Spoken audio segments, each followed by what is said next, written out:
अस्सलाम वालेकुम students, I hope आप ठीक होंगे। आज एक और नई वीडियो के अंदर मैं आपको वेलकम करता हूँ।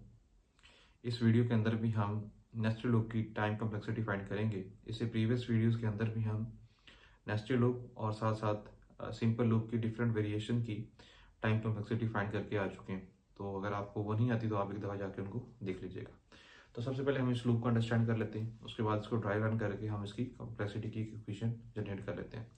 तो लाइन नंबर 1 के अंदर एक हमारे पास आउटर लूप है जिसके अंदर आई के अंदर वैल्यू 0 है, यानी वो 0 से स्टार्ट हो रहा है और उसकी कंडीशन है less than equal to N, यानी एन कोई भी नंबर है तो वहां तक वो नंबर चलेगा। और उसके बाद आई के अंदर 2 का इंक्रीमेंट होगा। लाइन नंबर 2 जो कि इनर लूप की है उसके अंदर जे 1 से स्टार्ट हो रहा है और जे की जो कंडीशन है वो ये कह रही है कि 2 इंटू आई तक वो चीज़ ट्रू रहेगी। यानी आई के अंदर लेट्स सपोज अगर 2 है तो 2 इंटू 2 4 हो जाएगा, तो जे के अंदर जो भी वैल्यू होगी वो लेस देन इक्वल टू 4 तक वो ट्रू रहेगी और उसके बाद वो फॉल्स हो जाएगा। और साथ साथ जे के अंदर भी हम 2 का इंक्रीमेंट कर रहे हैं। और इसी तरह लाइन नंबर 3 के अंदर अगर तो ये लाइन नंबर 2 ट्रू रहती है तो लाइन नंबर 3 चलेगी। तो इसको जल्दी से हम ड्राई रन कर लेते हैं कि एन के अंदर हम कोई भी वैल्यू अज्यूम करते हैं, लेट्स सपोज 5। और सबसे पहले लाइन नंबर 2 को देखते हैं कि वो उसके अंदर आइट्रेशन कितनी होगी। तो आई के अंदर वैल्यू होगी सबसे पहले 0 is less than equal to 5, condition true है। लाइन नंबर 2 में वो जे के अंदर क्या रखा दो 1 और 1 is less than equal to 2 into 0। तो हमें पता है 0 से कोई भी टर्म मल्टीप्लाई करेंगे तो 0 हो जाएगा, तो पहली कंडीशन यहीं पे फॉल्स हो जाएगी, तो हम यहीं से वापस आ जाएंगे। उसके बाद आई के अंदर 2 का इंक्रीमेंट होगा, 0 प्लस 2 2। उसके बाद हम फिर इनर लूप में आए और यहाँ पे अब क्या होगा 2 इंटू आई के अंदर जो वैल्यू 2 है तो 4, यानी जब ये 4 तक हम चेक करेंगे कि जे की वैल्यू 4 से लेस देन इक्वल है तो कंडीशन ट्रू रहेगी और लाइन नंबर 3 चलती जाएगी। तो जे 1 होगा। इसी तरह जे के 1 के बाद उसके अंदर 2 का इंक्रीमेंट करेंगे तो जे क्या हो जाएगा 3। अभी भी वो 4 से लेस देन इक्वल है तो अभी भी कंडीशन ट्रू है तो चल रहा है। और उसके बाद फिर दोबारा से 2 का जब इंक्रीमेंट करेंगे कोई तो यहाँ पे 5 पे आके ये क्या हो जाएगा फॉल्स हो जाएगा। इसी तरह लाइन नंबर आई के अंदर इंक्रीमेंट हुआ तो 2 की जगह क्या आ गया 4। इसी तरह जे में 1 4 2 8 हो गया तो 1 3 5 7 ये ट्रू है सारे। और उसके बाद जैसे 9 होगा ये कंडीशन क्या हो जाएगी फॉल्स हो जाएगी। उसके बाद आई के अंदर अगेन 2 का इंक्रीमेंट हुआ, अब आई क्या हो गया 6, तो 6 पे जाके ये इटरेशन स्टॉप हो जाएगी क्योंकि हमारा एन का साइज क्या था 5। तो अब अगर इसको गौर से देखें हमारे पास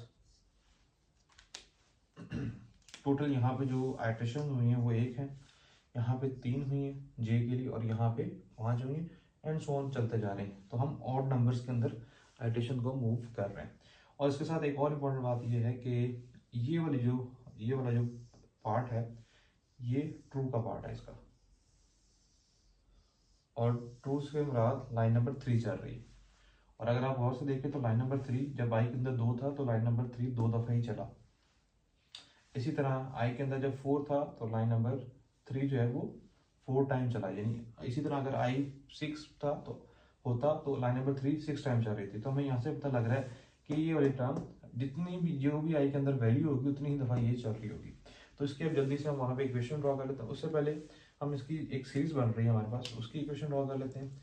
लाइन नंबर 2 के लिए अगर हम देखें 1 3 5 7 एंड सो ऑन चलते जा रहे हैं कहाँ तक 2 ऑफ एन, 2 ऑफ एन यानी एन के अंदर जो आई 2 ऑफ आई तक जाएंगे और आई किसके ऊपर डिपेंडेंट है एन के ऊपर है। तो इसका मतलब है एन में जो भी वैल्यू होगा वहां तक आई जा रहा होगा। तो हम ये लिख सकते हैं 2 ऑफ आई या 2 ऑफ एन और फॉल्स क्या होगा +1 पे जाके। जिस तरह यहाँ पे एन के अंदर क्या था 5 तो फॉल्स हो रहा है 6 पे जाके। तो हम हमें पता लग गया कि ये लोग आई +1 तक जा रहा होगा। और इसके साथ 2 है, 2 अगेन कांस्टेंट है तो हम उसको नेगलेक्ट कर सकते हैं। अब इसकी हम सीरीज बना लेते हैं तो ये हमारे पास क्या बन जाएगी, ये फर्स्ट टर्म है ये लास्ट टर्म है, तो हम लास्ट और फर्स्ट को आपस में ऐड करेंगे। हमारे पास n +1 2 बन गया। नंबर टोटल हमारे पास कितने हमें पता लग गया 1 से जा रहे हैं n+1 तक। और अब ये कितने यहाँ पे क्या आएगा, हमें पता है कि जब यहाँ पे पेयर्स बन रहे हैं तो उसके लिए हम क्योंकि पेयर में जाते हैं तो डिवाइड बाय 2 करते हैं। लेकिन साथ ही इंपॉर्टेंट बात ये है कि यहाँ पे 2 का गैप भी हमें देखने को मिल रहा है नंबर के दरमियान में, तो हम वो गैप के लिए भी यहाँ पे उसको क्या लिखेंगे 2, तो बेसिकली यहाँ पे 4 आ जाएगा। तो हमारी जो सीरीज बन रही है वो बन रही है, इसको मैं अगर पूरे में लिखूँ तो ये 4 बन रही है। अब हम इसको ओपन कर लेते हैं। तो जब हम इसको ओपन कर सकते हैं तो हमारे पास 1/4 में यहाँ पे लिख देता हूँ, और एन एन इसको मल्टीप्लाई कर लेते हैं टर्म को आपस में, एन स्क्वेयर, उसके बाद एन इसी तरह 2n+2 हमारे पास आ गया। और हमें यहाँ से पता लग रहा है कि जो हमारी हायर टर्म है इसको अगर हम करें तो ये 3n बन गया +2। तो हमें यहाँ पे नज़र आ रहा है कि हमारे पास जो हायर टर्म है, तो मैं इसको लिख देता हूँ 3n+2, वो बेसिकली n स्क्वेयर है, n स्क्वेयर।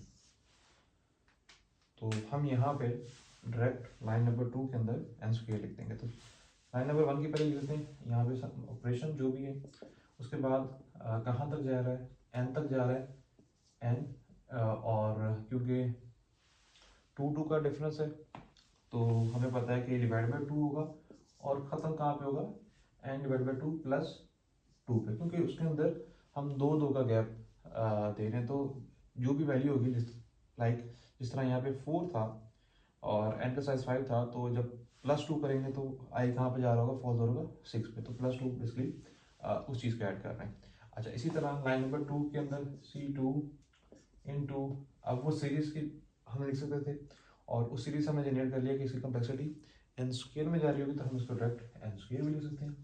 और यहाँ पे सम ऑपरेशन हो रहे होंगे, और ये टर्म कितनी दफ़ा चल रही होगी, यहाँ पे हमने देख लिया कि i के अंदर जो भी वैल्यू होगी ये उतनी टर्म चल रही होगी।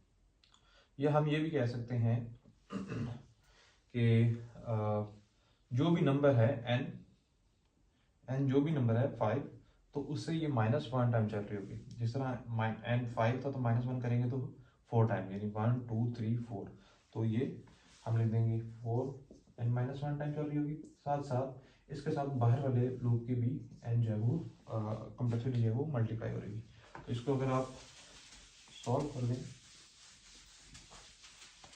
तो हमारे पास बन जाएगा C1n+2 plus n square C2 plus n square minus n, और ये हमारे पास क्या बन जाएगा C3। तो यहाँ से जो हमारे पास हायर टर्म है उनको हम स्टार्ट में लिख देते हैं। तो C2 और plus C2 n square C2 plus n square C3 लिख सकते हैं, माइनस n, यहाँ पे अगेन C3 कांस्टेंट कोई टर्म मल्टीप्लाई हो रही है, plus n divide by 2 + 2C1 लिख सकते हैं। तो हमें यहाँ से पता लग रहा है कि हमारी जो टर्म है, जो हाईएस्ट टर्म है, वो n स्क्वेयर है। तो इसकी ओवरऑल जो हमारी कम्प्लेक्सिटी जा रही होगी इस नेस्टेड लूप की, वो n स्क्वेयर के अंदर जा रही होगी। तो आई होप आपको ये वेरिएशन नेस्टेड लूप की समझ आ गई है। अब आप यहाँ पे +2 की जगह इसको ×2 करके भी देख सकते हैं। उस केस के अंदर हमारी वैल्यू कम्प्लेक्सिटी की जो वैल्यू होगी वो लॉग के अंदर जा रही होगी, और डिपेंडेंसीज भी हमने चेक कर लिए। तो नेस्टेड लूप की टाइम कम्प्लेक्सिटीज अब हमें फाइंड करना आ गई हैं। तो होपफुली नेक्स्ट वीडियो के अंदर हम इसकी एसिम्प्टोटिक नोटेशंस के ऊपर बात करेंगे और उनको आइडेंटिफाई करेंगे कि वो कौन कौन सी होती है और उसको हम किस तरह रिप्रेजेंट करते हैं।